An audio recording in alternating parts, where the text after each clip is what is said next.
You're listening to Supervision with a Vision, where we discuss all things supervision. I'm your host, Sarah, professional counselor, marriage and family therapist, play therapist, eating disorder specialist, and cookie lover, with my co-host, Heather, marriage and family therapist, certified Together in Texas counselor, a Texas transplant from California, and outdoor adventurer. Hi, welcome to Supervision with a Vision. Today, Heather and I are talking about starting your career as a counselor during a pandemic. Which can be tricky. Mm-hmm. The article that we read this week is Starting Post-College Life in a Pandemic, published in Counseling Today. Heather, in the article it mentioned acknowledging loss. How do you think you are acknowledging loss for yourself or now helping supervisees acknowledge loss? With supervisees, it's pretty common in my experience that your supervisee may change locations, like change sites where they're doing their work. Yeah. And so they're often, especially the newer they are, surprised that there is grief and loss over saying goodbye to clients or saying goodbye maybe to colleagues that they worked with. One in particular shifted from a so-so environment to a bigger agency, and it was a great opportunity for him, but he lost friends, and he wasn't prepared for that. He wasn't prepared for the colleague shift. It sounds like he had a really intimate setting. Right. So he could get to know everyone on a deeper level, and moving to a bigger setting, one, you don't have the instant connection that you had before, and it might be slower to build in a bigger environment. Right. I was thinking this in relation to the coronavirus, but also other types of loss. Sometimes have a hard time relating to supervisees. I was going to say when you're changing sites, but also when you're leaving clients, they're leaving you or you're leaving because you're going to a different site. I sometimes catch myself thinking that's not that big a deal. And I know it's because I've said hello and goodbye to so many clients that it doesn't feel that significant. But if it's your very first little client ever, or it's your very first client that you feel like you really were a counselor with them, you really made an impact, then to say goodbye to those clients is hard. Absolutely. How do you connect with a supervisee when you're feeling that way, that you think, I've said goodbye to thousands of clients at this point, and you're really upset that you're saying goodbye to this number 5? Right. I think one of the things that helps kind of keep me grounded in that is talking to them about what they need. Do they need a ritual? Do they have something they want to do with every client at closure if possible? When I'm transitioning a client or closing out with a client, I like to have a session that's what we're talking about. Because if you work with anyone, the length of time that we end up working with supervisees, I think they experience personal loss. Right. I'm thinking I've worked with clients who are not clients, but supervisees, and in the time I've known them, they lost their mother. They lost a marriage. A marriage ended. I don't know how many times too many, sadly, where I've gotten a call that, oh, can we miss supervision today? I'm having to put my dog to sleep. Oh, yes. And even though that's not your mother. It's still loss. Or your marriage. That's still a form of loss. I think those things enter supervision sessions as well. So I think there's lots of feelings of loss now. Related to routines, celebrations. Structure. Actually, I don't know why I didn't think of this. In the supervisees that I have right now, I have supervisees that have missed out on important anniversaries for their parents. Or graduations. I have a supervisee who has indefinitely, maybe I should ask her about it, postponed her honeymoon. Oh, yeah. While those aren't, I mean, maybe you could think that those aren't huge losses. They are losses. They're still important. And it's still a grief response. You're still needing to readjust how the world continues on without that happening. One of the other points in our article, Heather, is the importance of being flexible. How do you think that affects you right now, being flexible? I function in my practice a little differently because I really am able to alter my schedule or the types of clients I see just based on actually what my family has going on, like what kids are doing. You know, what you're saying makes me think, clearly, you and I value and appreciate flexibility because that's how we've structured our lives. We've chosen not just to be a counselor, which I think provides people a lot of flexibility, but we've chosen to be counselors in the way that we're counselors. We're in private practice. We have things like the podcast that creates difference in our routine, that allows us to do things in different places. Obviously, we value flexibility. You know, I'm laughing now because on the way here, I was talking to my mom and she said, oh, it's Thursday. What are you doing on Thursday? Going to do a podcast? And I said, oh, flexibility is the name of the game. We've got some schedule shifts. School started back up. And for me, it never even crossed my mind that we were meeting on a Thursday. We vary our schedule on what we need to. It was funny that for her, she's used to my call on a Monday, and this was not, I talked to her all week long, but if I'm in the car going to a podcast, she just had it fixed in her mind. Yeah.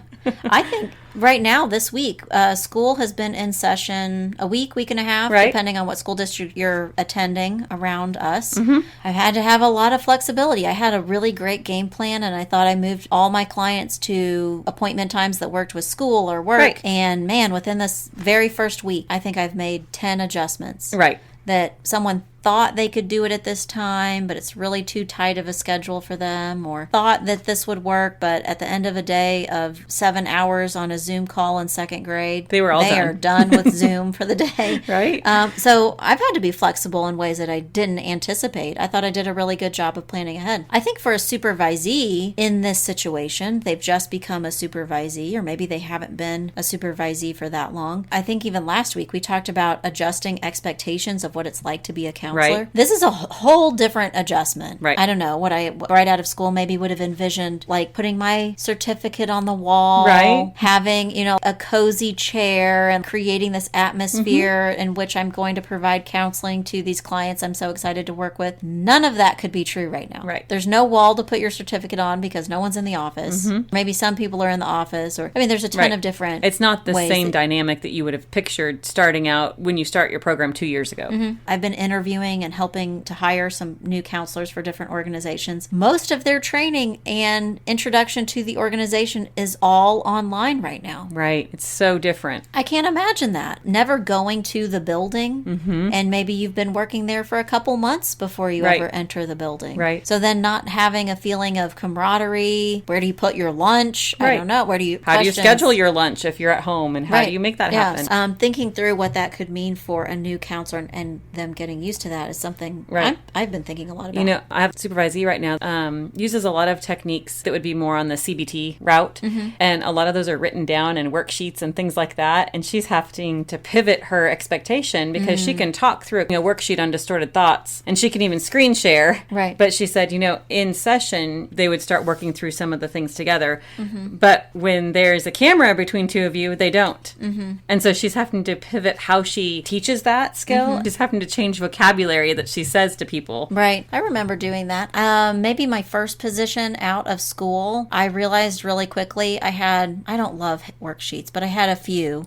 Or maybe I had something that I wanted the group to read and then discuss or, whatever. I realized really quickly that the things, even though I was handing out things that I thought were fifth grade level reading, the place where I was working had a lot of teenager clients that could not read to that level. Oh, okay. So that was that was an adjustment. And at first I didn't catch on right away. And then I went, they're not looking at their papers. They're not even using their papers.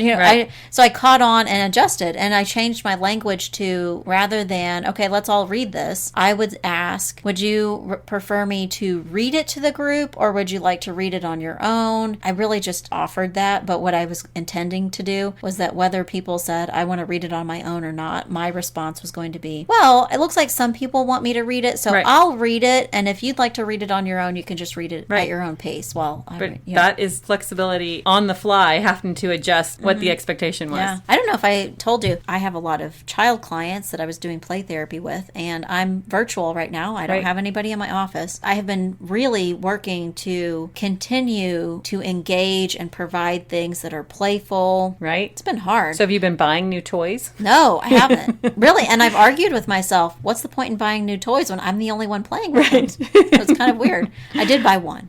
I'm just resisting. You're holding back. But one thing I did, I created a virtual counseling office. Okay. I have been using it just in the last couple of weeks, and it's funny when I suggest to kids, let's use my virtual counseling office. They think I mean a Zoom meeting.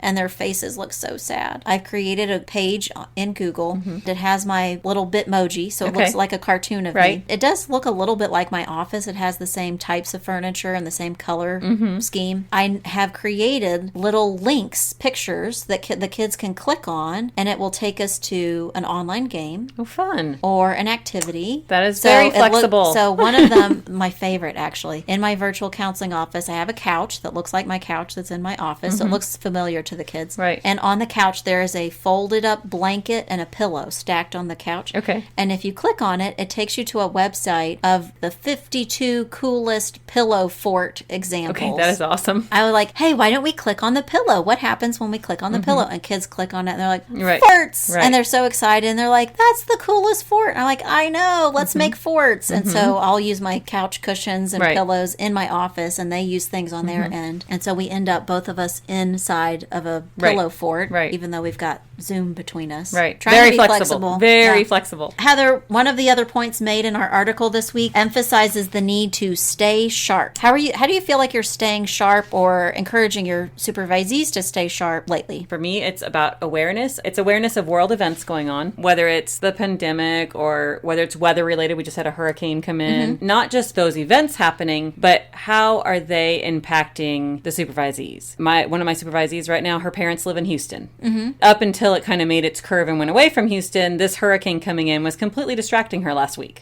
We had supervision on Friday and she was completely in a different mindset than she normally is. That was one thing to kind of consider, is that staying sharp means being aware of what else is going on, and then how do you continue to emphasize good skill building while that's happening. I had this awareness, this is going to affect her, so use it as a teachable moment. You definitely were distracted. We needed to talk about that for a minute or two. And then she was able to re-engage. She just needed to process a little bit that that was going on for her in her mind. And the way that you're thinking about it is slightly different than the way that I thought about it, but I'm going to continue to think about refocusing, staying sharp, not allowing all of these other stressors to pop in, get involved and get in the way of what we're trying to do. I was thinking about it in terms of sharpen your skills. Oh, yes. I have a friend right now, she's on unemployment, and she's actually really excited to be on unemployment, and she was telling me about all of the things that the state of Texas offers people right now who are on unemployment. Yes, I've actually seen have you looked at the website? No. It is, there are links after links after links. Yes. Yeah. She's in love. She's so excited. I think she loves learning. She has signed up for all kinds of online courses and certifications that she can now do free through unemployment. She's so excited. I told her, man, I am so impressed and proud of you in a time where you could really get discouraged. Right. She is so excited to find new things to do, new ways to improve herself, and she's making herself definitely more marketable as she's doing it. I think that's true of our supervisees. Some of my supervisees are not as busy as they would like to be. We're talking about where there's CEUs that you're interested in, what's a book that you've always wanted to read and you haven't had time to, things like that to keep their skills sharp. I also think for some people it means having to think in a new creative way around how to keep your skills sharp. It's been a long time now. She's doing really well. I had a supervisee that finished school, passed the NCE, got her LPCI, and then took, I think, 3 years off. Whoa. Had a baby. Right. Life change. Life, right? And when she came back, she said, I just feel like I don't remember anything. I don't know how to do any of this. Right. I can imagine someone right now who isn't as busy as they would like to be might feel like their skills are getting rusty. Right. And I think it would be important to figure out ways to continue to keep those skills sharp and practice them. I do have a couple of supervisees right now that are taking advantage of doing some online classes that they didn't do in their graduate program because they just wanted to get through their program. One is going back and doing, I don't remember the name of the class, but it's like a play therapy class just to use those techniques in sessions with kids. Something that she thought would help her be more creative and also be more creative virtually. I was also thinking about networking as a counselor right now. Okay. Job searching. You and I in private practice, if we felt like there was a need for networking, how can you stay sharp, stay connected? Stay connected. Right. Right now, when it feels like people are really not feeling very connected. Right. And I think that's hard. I mean, part of it I would say is if you are part of groups, like on Facebook, like supervisor groups or whatever, it's a good way. But I think sometimes, at least for me, I get so fatigued with being on Zoom or even being on like social media. By the time the end of the day comes, I'm like, oh, yep, that was nice. And I just am done. Right. So it's easy to not do those things, to not stay sharp, to not engage yourself, to not continue to connect with other professionals. I like the idea of Facebook groups. I have a meetup group that has been talking talking about doing a virtual meetup. Okay. For the same purpose, feeling connected, staying in touch with other professionals close by. It's hard. I think it's extra hard, extra challenging for a new supervisee who doesn't already have some of that to feel like they can build that right now. Heather, the last point in the article that we read this week was look at the big picture. What do you think that means for us and for supervisees right now? So I think it's just recognizing that long term, like all these changes may have happened, things are different. We've all shifted, pivoted, whatever. You still got your counseling degree. You still learned those things. You still have those skills. You may have to do them differently, but in the long run, they're still there. Your ultimate goal can still happen. It just might look different. And maybe the reason you became a counselor hasn't changed. Right. The way it may look might change, but the reason you started is this path is still the same. I also thought, in relation to what you're saying, my career as a counselor is definitely not what I thought it would have been when I finished school. Oh, absolutely. It's taken lots of turns in different directions. If you had asked me the day I finished school if I would be in private practice and doing the different types of counseling activities that I do right now, I probably would have said absolutely not. Right. That seems really hard. Right. Really big. Just so far from what I pictured or what I imagined. I think that's important to remember too, that I am still a counselor. I am still doing the things that I love, but that it can go in so many different directions. And it doesn't mean it takes you away from what you wanted. Right. It's just different. And it just means that right now we could blink our eyes and things shift back to how they were, or some changes happen for the positive. We learn new skills because we had to. We became adaptable. How would you conclude that or summarize that, Heather? If we're wanting to make sure we remember the big picture or look at the big picture is what? You're still out there doing the work you intended to do, doing good work, helping others. I mean, we're all in this for a reason. I think that's the focus. You have to focus on those positive pieces of it. Yeah, I like that ending. Thanks today for listening to Supervision with a Vision. You've been listening to Supervision with a Vision. Head on over to iTunes to subscribe, rate, and leave a review. Be sure to check us out on Facebook and Instagram at Therapy Academy to join the conversation and get show notes. We'll be back next week with more Supervision with a Vision.